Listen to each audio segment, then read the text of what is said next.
Hello everyone, welcome to Zero Labs / Zero's Ham Shack. Today is Sunday, December 21st, 2025. I'm Mark Brash, your host, and today I would like to introduce you to a device that I will be bringing to market very, very soon, the SDR Guardian.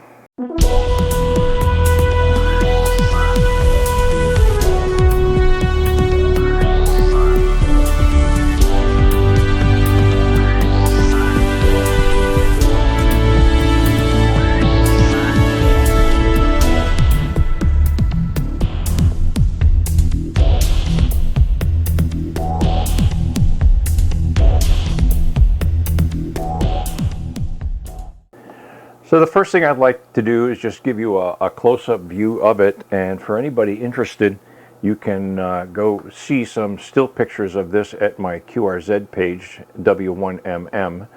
But this is the SDR Guardian, a 6 by 4 by 1.5 inch, very sturdy little box, whose purpose is to allow one to share a single antenna with an aftermarket SDR radio that you would like to utilize at your station. Now, the problem is not everybody has the latest and greatest newfangled amateur radio gear that has an IF output with a very low level that most SDR radios can tolerate. Like many of us, we have older equipment like my rig here, Kenwood TS440. It doesn't have those fancy IF outputs, so you can't connect an SDR radio as a pan adapter to your existing radio and watch the waterfall on your computer screen. So a lot of people will go out and they will buy something akin to RTL SDR or a Kiwi SDR or an AirSpy or a Hack RF1 or an SDR Play. That's kind of my favorite, the SDR Play. There's also a bunch of clones out there, but you didn't hear that from me. And one of the problems that you have, especially if you live in an area where you are only allowed to have one antenna, like people who live in communities with a homeowners association, and they restrict such activities and limit amateur radio operators what they can use. Or, like myself, I only have my one antenna as well, and I don't feel like going out and stringing up a second antenna just for my SDR receiver, so that I can listen and watch the waterfall of the signals that I am listening to while I'm having a QSO with other amateur radio operators. This device here not only acts as an antenna sharer, but it also becomes your station controller. A number of manufacturers have attempted to build something like this, and they have failed miserably. MFJ tried. Did not go well for them. There's a new one out that was recently reviewed this past June in QST magazine from a company called Banggood that is an SDR sharer, and it has specifications that are how shall I say this, barely adequate to keep from turning your SDR radio to toast. It has a maximum power handling capability of 100 watts. It has an isolation of 40 decibels, which means that on transmit, even when it's isolating, it is still sending 10 milliwatts of energy to the SDR radio, which, oh, by the way, is the absolute drop-dead maximum allowable amount of power before the radio goes and releases the magic smoke. And my thought was, in what universe does anyone want to utilize a device that barely meets the criteria necessary to keep from turning their SDR add-on radio to toast.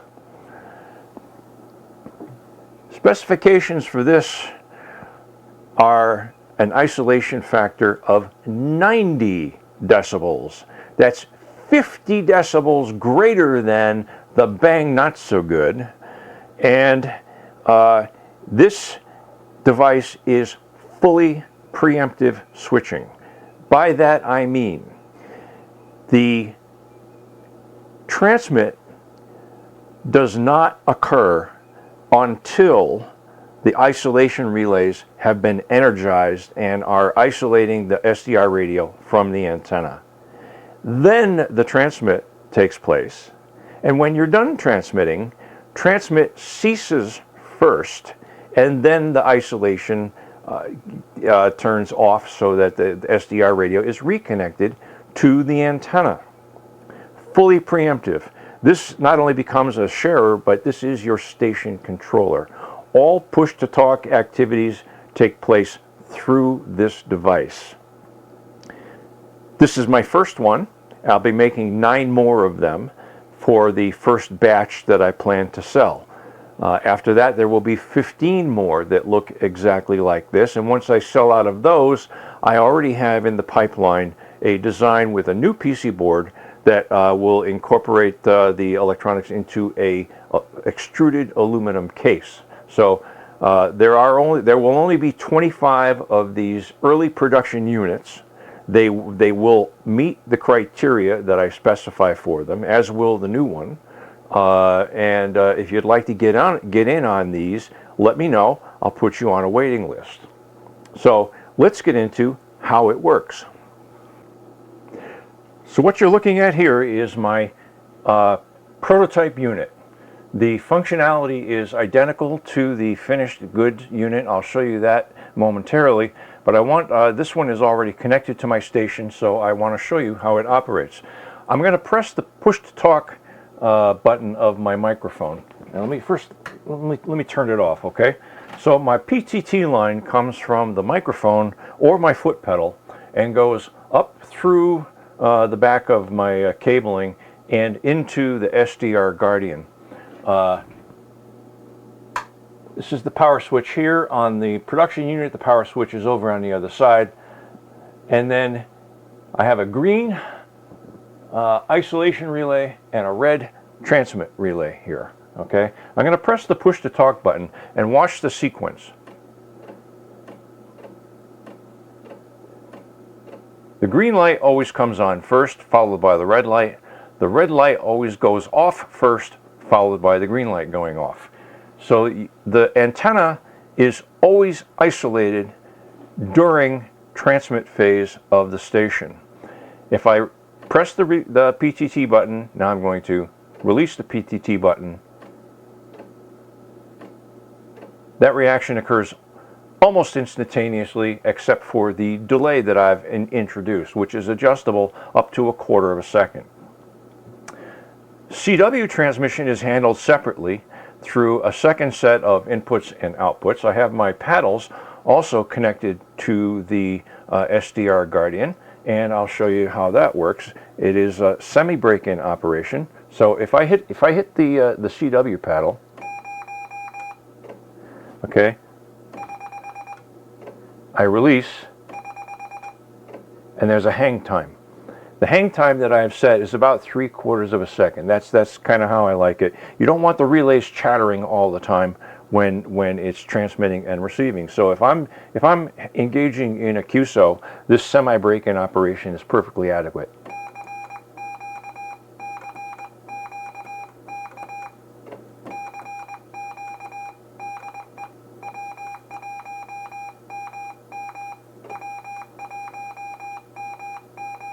I release, and now the antenna is back connected to the SDR and the ham radio, so I can receive the incoming signal on both my amateur radio transceiver and my SDR receiver in perfect safety.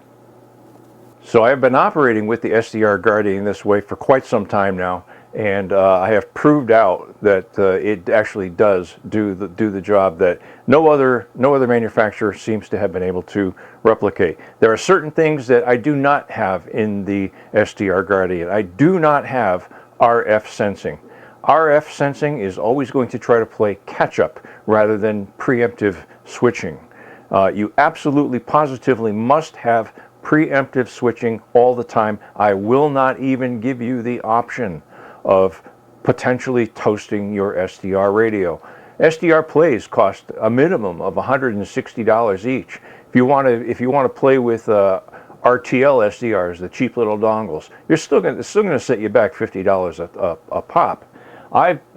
And in the testing phases of these, I did make a couple of mistakes, and I did burn up a couple of SDRs. I'm glad they weren't really expensive ones, but now I would not hesitate to connect a top-notch SDR receiver to my antenna using the SDR Guardian. The only gotchas that you have to watch out for is that the transceiver must never, ever, ever transmit without acting as a slave to the SDR Guardian. Okay, the SDR Guardian is your station controller now, unless you want to disconnect the SDR radio. So please heed that warning. There are ways to make this transceiver transmit without the aid of the SDR Guardian, and in that situation, it is not isolating the antenna from the transmitter. So be warned. One of the things that I've done to my radio is I put a piece of I don't know what you call this. It's like tool handle compound that they put on drill bits and connectors and whatnot. And I cut a ring and I put it around the send switch. It's red, so that I never ever push that button. The other thing that got me one time was I had the Vox circuit on my transceiver turned on, and unfortunately when I released the PTT key, the SDR Guardian said, okay, stop transmitting, and the radio said, okay, I'll stop transmitting, but I still have this Vox timeout that I need to get rid of, and that 25-30 milliseconds power burst was enough to cook another SDR. So I have a piece of tape on top of my switch so that I make sure that I never ever ever use the Vox in the rig. I have a Vox part of my rig blaster, which is also keyed by the SDR Guardian. So the SDR Guardian is the umbrella over the entire station control, and then everything else follows after that. Okay, let me introduce you to the star of the show. This is the production unit, SDR Guardian, the early production units. I have some connections already in the back here. I have my 12-volt DC. I have a stereo plug to simulate my CW paddles, which could also be a straight key, doesn't matter. And this input here is my PTT line. So I have set the delay times on these to their absolute maximum settings to greatly exaggerate the operation so that you can actually easily see it in operation. Turn the power on, and my PTT button. So you'll notice isolate always comes on first, followed by TX, and then transmit goes off, and then isolation goes off as well. Then if I operate with CW paddles,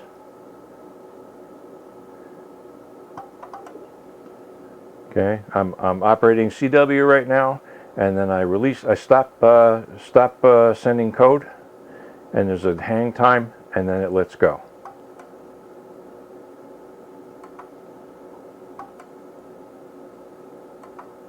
It would be impractical to use to have full break-in CW, and quite frankly, I don't know anybody who actually uses full break-in CW. It's annoying.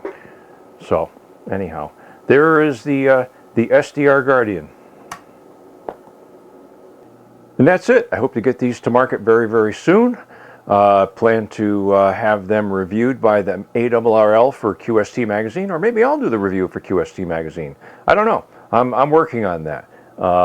And if I don't sell out first, I'll be bringing them around to flea markets next year and showing them off and talking about them.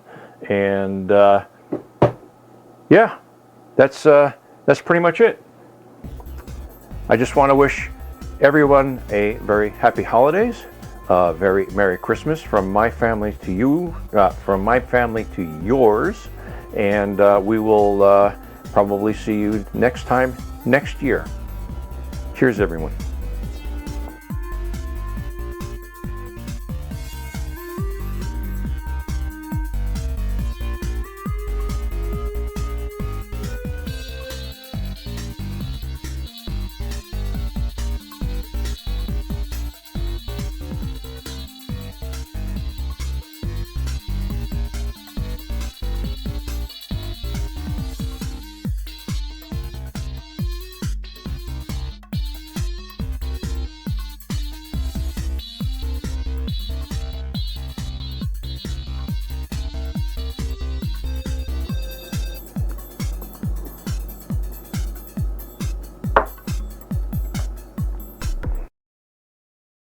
Hello everyone, today is Sunday, December 21st, 2025. Welcome. I have some connections on the back here. I have a cable that simulates the CW straight key or paddle key inputs. I have it plugged into the wrong jack. Maybe I should plug it into the correct jack. Yeah. There.